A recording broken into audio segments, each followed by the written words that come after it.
What is up, everybody? How we doing? I'm here to answer your questions. So let me know what questions I can answer for you.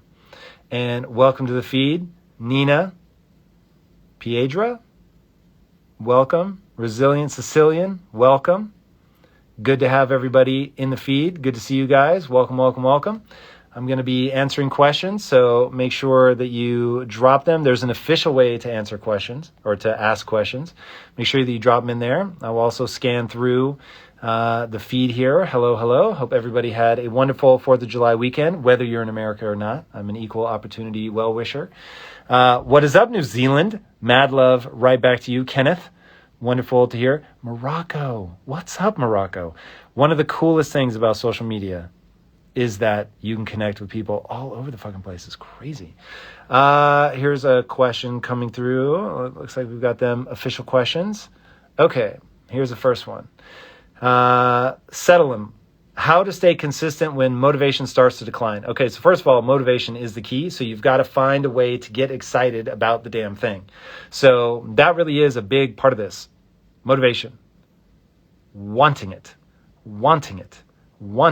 Realizing that desire is a process. Okay, so if desire is a process, then how do we build that desire? So it is a very simple loop that we want to get in. So number one, we're going to tell ourselves that we're excited about it. Number two, we're going to tell other people that we're excited about it. This thing is important to us. We need to do this thing. Then we're going to actually embody that excitement. So when we tell ourselves, when we tell other people, we're going to get animated about it. That induces the brain to do a thing. And that thing is the brain will justify via story whatever the amplitude of your reaction is. So the more that you say that you really want this thing, and the more that you go after it and tell other people that you're about it and you pursue it, then the more your brain goes, God damn, I guess we really are into this thing. And so when you do that, then you get into that loop. Then as you get better at something, you get into a virtuous cycle. What is that virtuous cycle? It looks like this. So it's important to understand that you are the product of evolution, that you are having a biological experience, and that there are these processes running in the back of your mind that will reward or punish you for doing things that evolution wants you to do or not do. And one of those things is to work really hard to get good at something that matters. That's an easy way to think about it. So as you go engage with that thing and develop that skill set, you're going to be rewarded for making that progress because nature needs to make sure that you make progress. So as you make progress, it feels good in and of itself to make that progress. And so now as we're making progress, we're getting a neurochemical reward, which means that we want to do it more. So we're telling ourselves this thing is important. We're telling other people it's important. We're engaging with it. We're getting that feedback loop of progress. Now we're able to elevate our own lives by getting good at something that matters to people. And we're helping other people, and we get that feedback loop. So now as you exist in that feedback loop, you get all the neurochemistry that you were looking for. Now when it gets hard, you hunger for that neurochemical response, so you keep pushing. And that is the feedback loop that we want to get into. All right. Pick these at random. God only knows what we're going to get. All right, Michelle. How to deal with social media pressure about posting vulnerable content and afraid of being judged by family and friends. Okay, so first of all, you've got to get that stability in yourself. You've got to know who you are, know what you're about, know what your reasons are for doing something, and then give yourself the grace to suck at it. And then on top of that, you really can't worry about other people's judgment. First of all, if people are judging you, that's coming from a place of insecurity. So I'll just tell you right now, every bit of judgment you've ever gotten your entire life is coming from a place of insecurity. So people are, it feels really good. I wish it weren't so. But it feels really good to knock other people down a peg, right? Schadenfreude, the joy of watching other people suffer. Because to keep the human animal alive, we have this mechanism of us and other. So there's me and there's others. There's my tribe and there's others. And nature has really given us like a pretty dicey setup when you want to get along with a lot of people in very large groups, because you have that mechanism for othering other people. So when you other them and they fail, then man, that feels good. When you yourself have restricted yourself, judged yourself, and you see somebody else break out of that box, now it challenges all the things that you've told yourself, your very worldview, which normally is invisible to people. So they've lived a small life. They see you break out of the box and they're like, they don't even consciously understand that they put themselves in a box. So they see you doing something that they don't allow themselves to do or don't think they can do or they're afraid of or whatever. And now if you succeed, their whole life, quote unquote, has been a lie. And the way that people judge the world, like, oh my God, my whole life has been a lie. People can't do that. Like think about this. You're on your deathbed. You realize you've been wrong about something.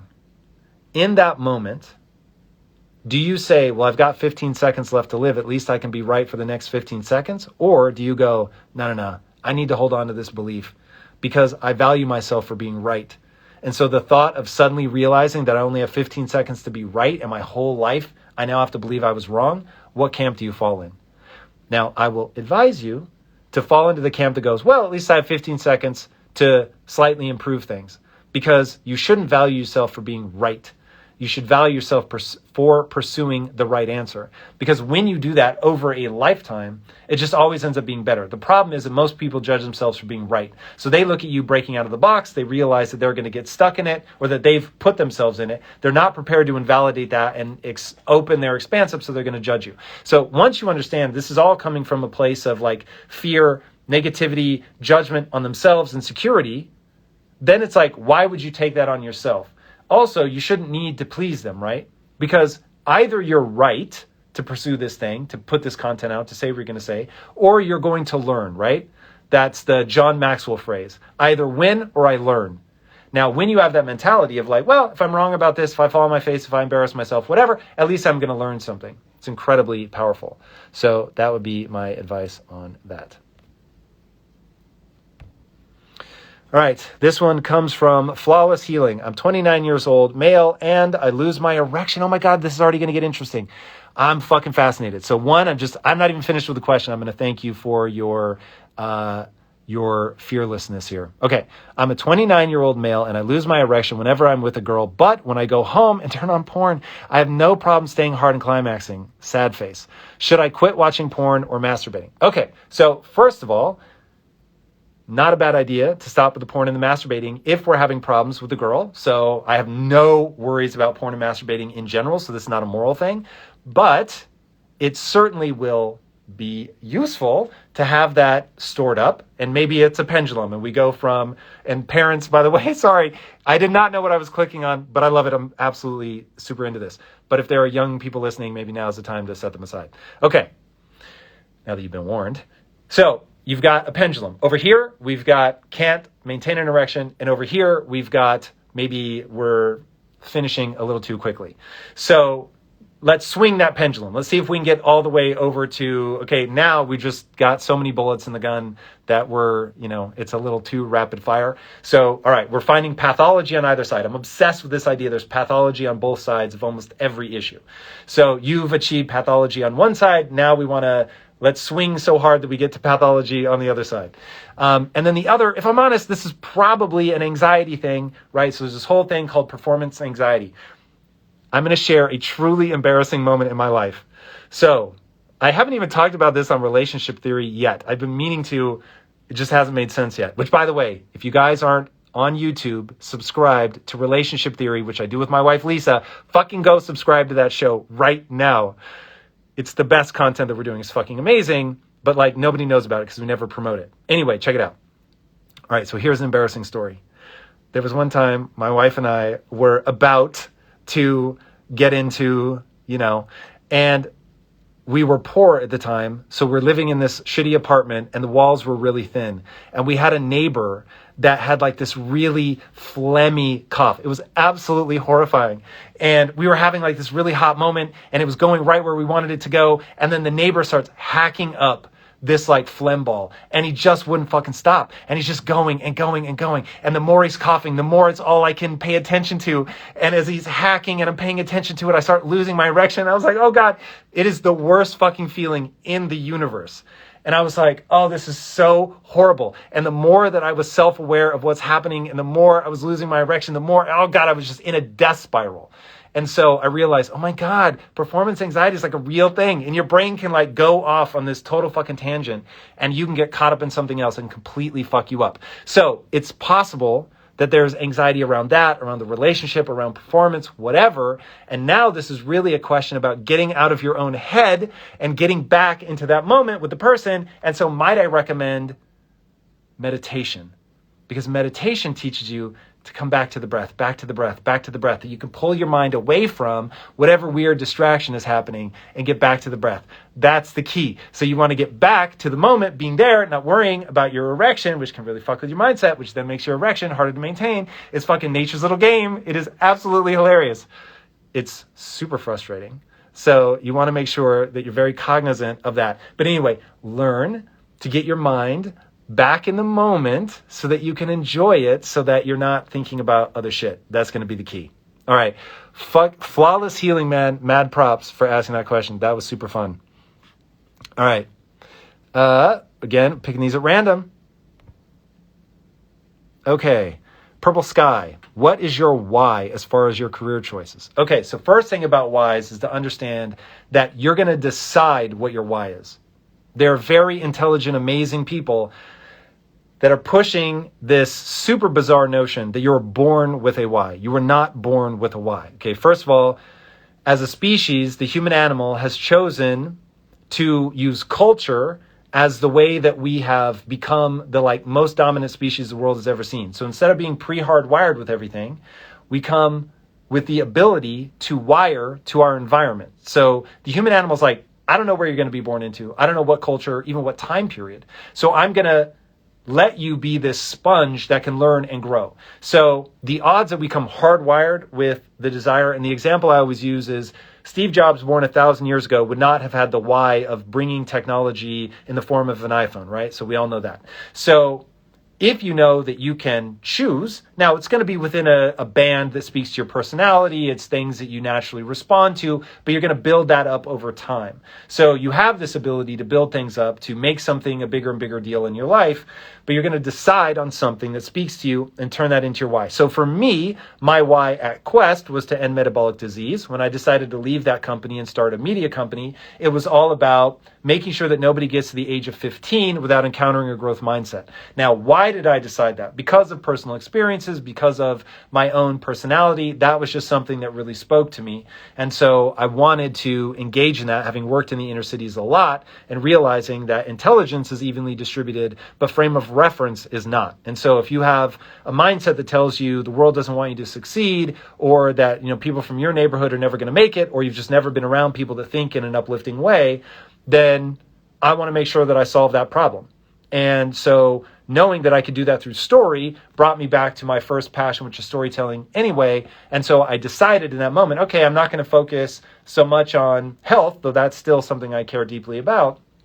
But I'm going to make my why, I'm going to decide to make my why all about making sure that nobody gets to the age of 15 without encountering a growth mindset, because that's a contribution that makes me feel good about what I'm doing on a day-to-day basis. Word. All right, next question. Again, roulette wheel here. All right, Dan Vasquez with lots of Z's. How would you start about networking with a better group of people? Okay, so if it's true that you are the average of the 5 people that you spend the most time with, how do you find those 5 people? So I would find a group online, in person, whatever, it doesn't matter, but find people. Now, shameless plug. Impact Theory University, literally part of the reason that we created Impact Theory University was for that very reason, was where do you find these people? You find them in Impact Theory University. So we're all there, whether it's business or mindset. We teach 2 different tracks. If you're on the mindset side, this is all going to be people that have gone way the hell out of their way to be a part of a community that's all about the growth mindset, learning, improving, getting better. So whether you come to Impact Theory University or something else, find a group like that. With social media, there is no reason. Jesus, just go find some rad Facebook groups. There are a bazillion of them out there. Okay. Next question. Taser. How on earth do you stay focused? Okay, this all comes down to desire. I know what I want. I fucking journal about what I want. I tell people what I want. I tell myself about what I want. I am obsessed about it. I write about it, talk about it, rehearse it, go over it. And it's like by doing that, you keep it ever present in your life. So at a minimum, journal. Literally, I can't overstate the power of journaling. So do it. All right. Isric.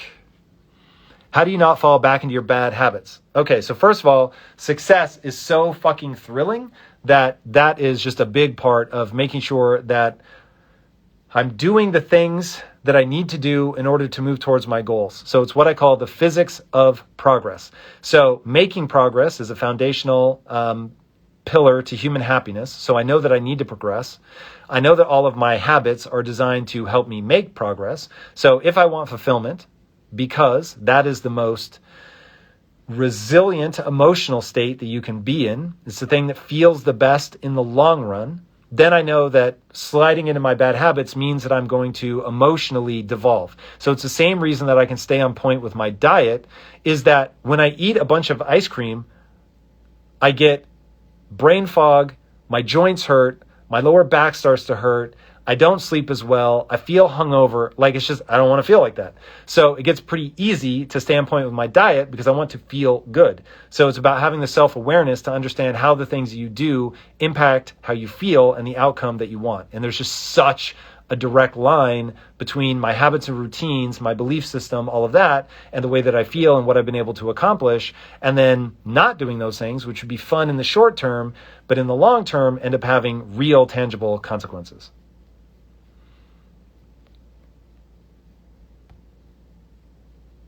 All right, I can tell this one's going to be interesting. All right, Miss Melissa Davis, married 20 years with lots of baggage. We met at 17 years old and have been together ever since. Advice on moving forward when lots of mistakes growing up are haunting us. Oh my God, Melissa, this is such a great question. Okay, so here's the reality. This is what I call the dust settling problem. In a relationship, all kinds of bad shit is going to happen. Okay, you're going to fuck up. There's going to be a million hurts, insults, big, little, all of that. Now, this is dust, okay?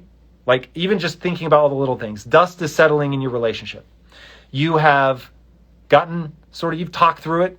You're sort of on the other side of it, but a little bit of dust remains. Like a little bit of that probably shouldn't have been a thing. They shouldn't have done that. Not feeling good about that. There's this residual kind of fuck you, that you put us through that. I don't like that. Don't dig it.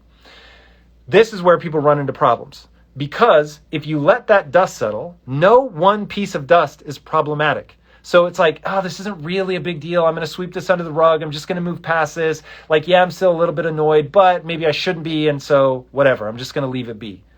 That's a little bit of dust. And now after 17 years, it's you can't even remember what it is that you like about the person.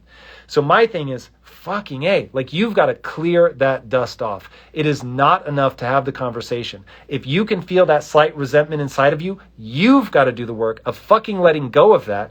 Now, not only do you have to let go of that, you've got to do the work of making sure that the relationship is en fuego, that you love that person. You are on fire for them. Now, I have a really small rule which helps with dust settling. It goes like this. It's the CC rule. Don't criticize, compliment. Don't criticize, compliment. Now, the number of times where I've gone to say something to my wife why do you leave the pans there? Which is dumb because it's me that leaves things. For me, it would be to my wife, why do you hide everything? It drives me fucking crazy. Now, every time I go to find something and it's not there, and I'm thinking, God damn it, my wife has hidden another thing, and she knows that I'm all about efficiency. I don't give a shit if the place is messy. I care that I know where things are. Instead of criticizing her for that, I'm going to say something either on that issue, hey, I'm really grateful that you keep this house tidy because I wouldn't. And this place would be a shit show as my apartment and car and everything used to be before I met her. So thank you. I actually am grateful to you for that. And so there are some minor inconveniences, but in reality, I'm grateful. Or if it's something where I really wish she wouldn't do it, then I'm just going to pick something else about my wife and I'm going to say something positive about her. Now, that's twofold. One, it does something nice for her. And two, it puts my mind on the positive thing. So now I'm focused on the good things in our relationship. I'm spending way more time marinating my brain in the positivity of our relationship. And I know when there are things that are bothering me, I've got to take it to her. And like the number of conversations we've had where I'm like, God damn it, I want to just pretend this isn't a thing. Because we're like, let's say we're so close. We're so close to being done with an argument. And if you're anything like me, you fucking hate arguments. They are such a waste of time. And it's so close. If I just tell one little lie, I can be done. And I can go read, or maybe we can have sex, or we can do something way more interesting than arguing. But nope, I'm going to protect my marriage, which accumulates this dust or these moments of joy. And so I'm going to have to be honest.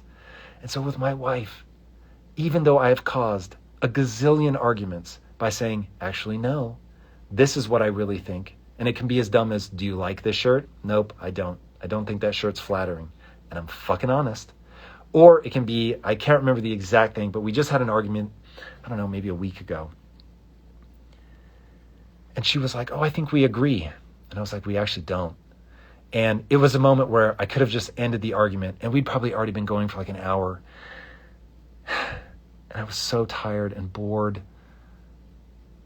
But for the preservation of the long-term value of my marriage, I was like, we're still a part of this, and I think you're wrong. And we went into it. And finally, in the end, it was like, okay, now, because there are sometimes where you're going to get to the end, and you're like, we actually just don't agree on this. But when you can steel man the other person's argument, right, where I can explain her side generously, with kindness, compassion, and love. And I can say, this is where you stand. This is why you think this. Yes? Do you agree that I've gotten not close to what you think, but literally I have said it better than you could say it? And when she says yes, then I'm like, I understand your position, and I still think you're wrong. And when you can both say the other person's position generously, kindly, warmly, with love, and you get to the point where you still disagree, then you can say, we have a collision of values.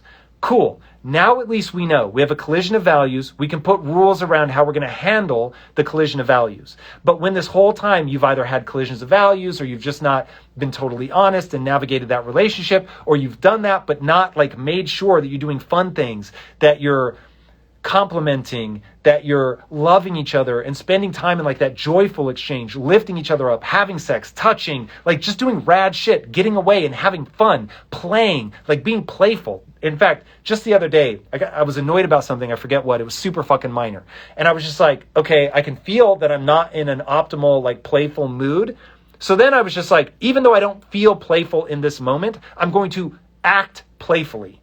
And so we were having to be in the swimming pool. And so my wife was sitting on they're called a Baja shelf. So it's like really shallow. And so I started pushing her towards the deep end. And then right before the deep end, I would pull her back. And it was just funny. And all of a sudden we were both laughing hysterically. And the neurochemical shift that I went through was extraordinary. And when you can do that at will, you can say, even though I don't feel it, I'm going to do something joyful. I'm going to connect. This is why Lisa and I are always telling couples, you got to have sex. Got to have sex. The fucking neurochemistry of sex is so incredible that if you're not doing it, you're missing a trick. All right, I'm going to leave it at that. But Melissa, you're going to have to go way out of your way to let that stuff go, clear all the dust, have all the hard conversations, and then make sure that you guys stay playful and loving and go way out of your way to do playful shit and loving shit even when you don't feel like it. Word. Facts. Church. Here's a great quote. For the person that said, no sex, no love, Adam.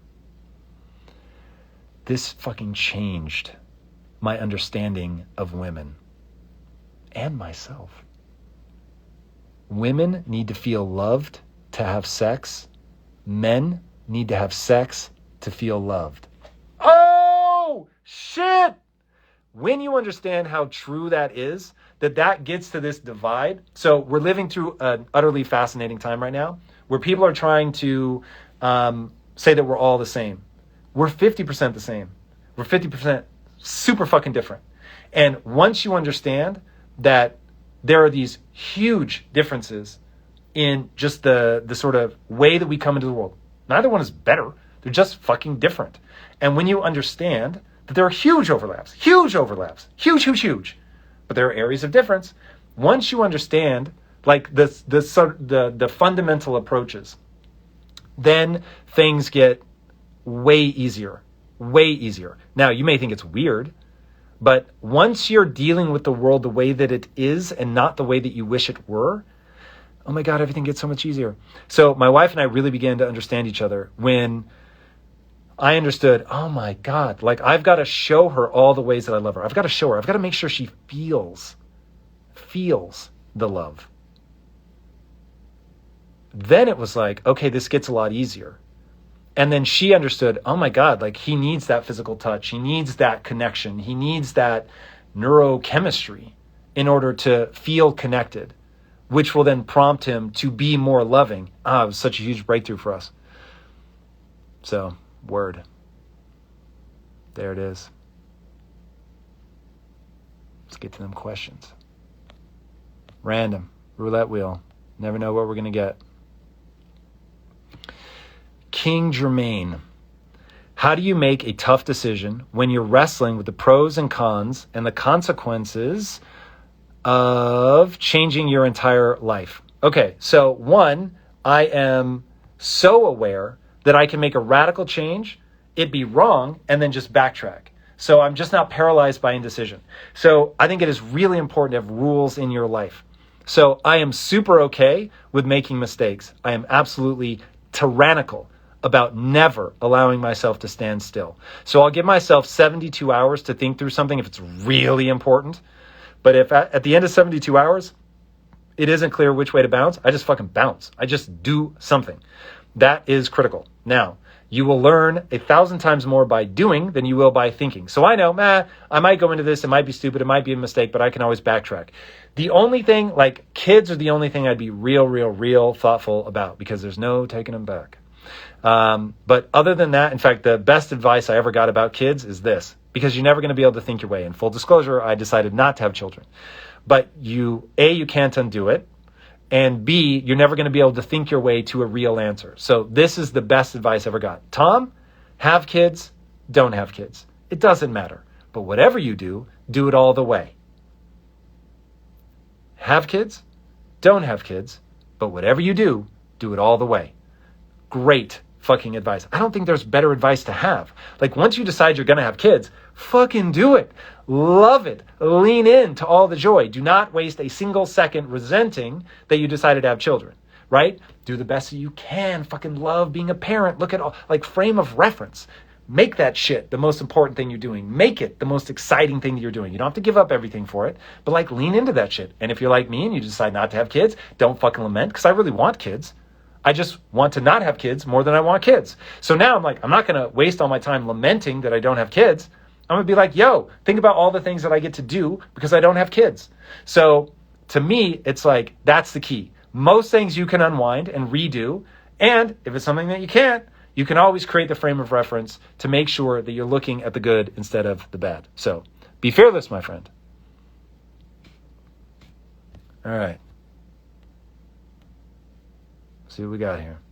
Power R.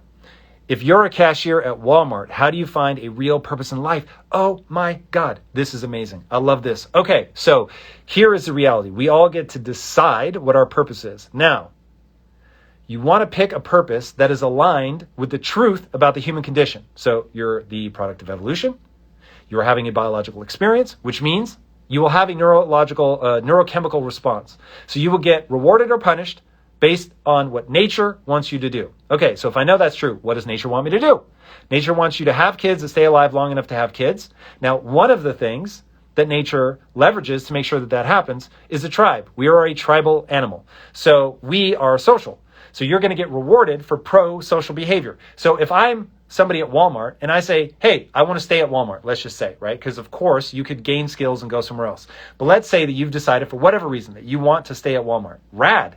Now, let's say that I'm going to add more joy to every single human being's life that comes through my line than anybody ever in the history of Walmart. let me fucking tell you, if you make your goal to add joy to people's lives, the neurochemistry from an evolutionary perspective that you will be flooded with for contributing to the group will be insane. The number one, you're going to have to smile and be kind and ebullient and lift people up. And if you're doing all of that, the neurochemistry of that alone already feels good. But I promise you, if you do that a week, a month, a year into that experiment, people are going to come up to you and they are going to lavish you with praise. They are literally going to they're going to bring a motherfucker into the store. They're going to pick your line and they're going to say, yo, that day you really lifted me up. I've got the chills. There are going to be times where I promise you, you do that for 10 years, you will get a handful of people that will say shit like, I was having the worst day of my life and you picked me up. I was actually considering suicide, but your fucking smile and just how kind you were to me. No one had ever been kind to me like that. I'm telling you, this shit is real. The number of DMs that I get from people I have never met who are just like that one idea, that one attaboy, that one bit of encouragement. I was thinking about committing suicide and that fucking gave me the thing to hang on by my fingernails. Adding joy to people's lives is one of the greatest things that you could do, and you can do it from anywhere. It's all about your frame of reference. If I were, for some reason, whatever, I couldn't get out of the job, a magic genie cursed me, and I'm going to have to work in a Walmart checkout line for the rest of my life, I would be the best goddamn employee that Walmart had ever fucking seen ever, because it feels good. It feels good to bust ass. It feels good to take pride in your work. It feels good to elevate other people and lift them up and support them and do shit. Imagine if everybody in your Walmart is like that one motherfucker, like is so good and just is always trying to help people. It's rad. People, the whole punchline of life is not about success, accolades, money. It is about how you feel about yourself when you're by yourself. And if you want to feel good, help other people. Power, that was a dope question. Word. All right. I think that's a good place to end. You guys, thank you so much for joining me. I have come to thoroughly enjoy doing these lives. They are wonderful. And they would not be wonderful if you guys weren't joining me. So thank you guys all for the amazing questions, the wonderful comments, all the feedback. It is really, really, truly extraordinary. I appreciate it, and I will keep doing them. And I hope you guys are all doing well. And if I notice that my numbers stay the highest whenever we're talking about relationships. So if you haven't already subscribed to Relationship Theory on YouTube, please go do so right now. I promise you, it is the best content that we put out. All right. I love you guys all. I wish you well. Remember, a growth mindset is everything. And with that, I will leave you guys. Until next time, my friends, be legendary. Take care.